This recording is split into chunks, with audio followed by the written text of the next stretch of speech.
series of disconnected killings unfold across the city, from offices, public baths to football pitches and petrol stations. Each act of senseless violence is without context, only following the methodical rhythm of the build-up and anticipation, the kill, the escape, and the aftermath, only to rinse and repeat again and again.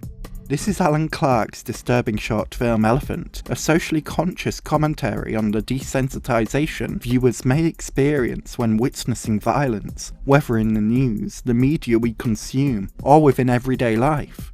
Intent on dismantling a nonchalant public collective consciousness towards the troubles which were ongoing at the time of the production of Alan Clarke's film. Elephant also contains a chilling layer of relevancy regarding distanced reactions of ongoing violent events to be etched into the tablets of modern history. The first impressions of Elephant are established early on. Cold, all-observing, voyeuristic, distant, dehumanizing, repetitive, and organised. With little dialogue and no context for each murder on screen, there's no information for the viewer to latch onto, no motivations for such violence, no reasoning, no backstories or implication of history. The action is as it is shown, as if each innocent life taken away is destined to become another easily ignored statistic. Elaborating on this, Justin Hobday wrote for the British Film Institute, illustrating how the lack of any context to these acts of violence implicates a passive audience's contribution to these actions, stating that the lack of narrative removes any scope for justification of the killings on religious, political, or any other grounds, and the matter-of-factness of Clarke's approach debases the often heroic portrayal by all sides of the individuals involved in sectarian murder. Moreover, Clarke's use of a steadicam to follow the killers before and during the murders casts the viewer as, at best, a willing voyeur, at worst, an accomplice. After each killing, the camera dwells on the bodies slumped on floors or draped over desks for longer than is comfortable, forcing the viewer to confront the brutality of their deaths. As Justin Hobday suggests, the viewer is cast as a willing voyeur or as an accomplice, as many of the shots in Elephant seem to take the form of the audience's own POV.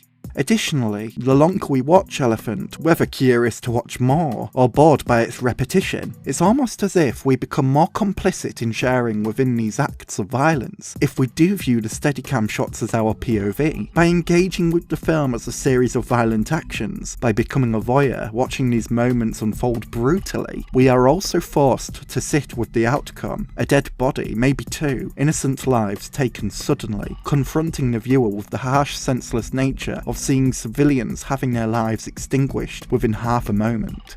There's nothing enjoyable to be gained in this, and that's the unshakable point of Elephant.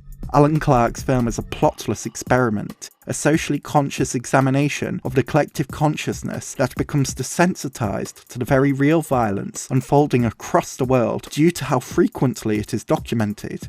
Elephant is specifically inspired by Ireland's period of the Troubles, the period of conflict from 1968 to 1998, where Protestant Unionists fought for Ireland to remain in the United Kingdom, fighting against the Roman Catholic nationalists who demanded an independent Ireland.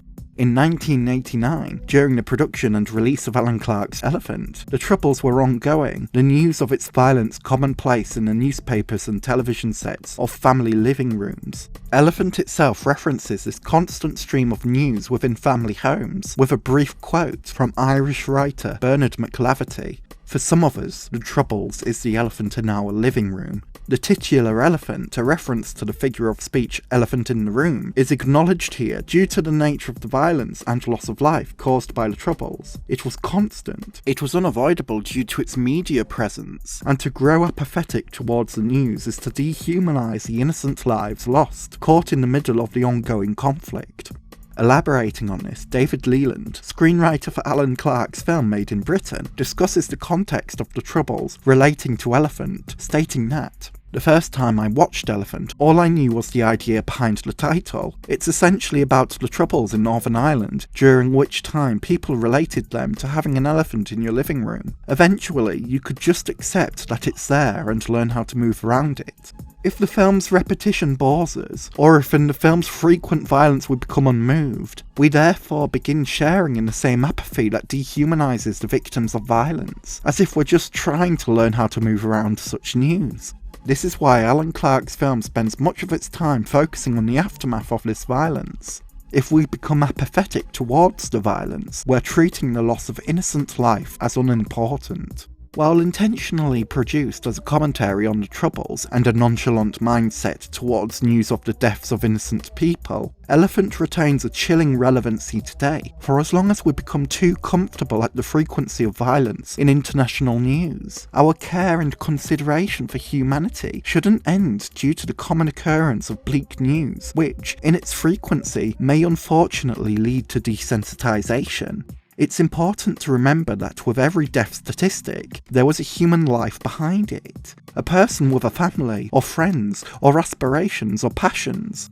As we continue to hear of the genocide in Palestine, the humanitarian crisis in the Democratic Republic of Congo, the ongoing genocide in Sudan, it's important to remember that in hearing this news, we shouldn't become desensitized to it. For as long as ongoing violence perseveres, Elephant retains its chilling relevancy as a criticism to growing apathy. Do not become apathetic when learning of death, because these people whose lives are taken often deserve better. In conclusion, Alan Clarke's Elephant may be a difficult viewing experience, both due to its repetition and due to the strong violence it depicts, but it also remains an essential lesson in how we should acknowledge the news of terrible acts of violence towards innocent lives, not to be voyeuristic and not to be distant, but to recognise the chilling impact and immediacy in which innocent life can be extinguished. A harsh criticism of how we process violence in the news. Elephant is a film made to make the comfortable uncomfortable. A special thank you to my incredible tier Patreon supporter Gil, and my super tier Patreon supporters Constantine Bombelli, Jamie and Milkway.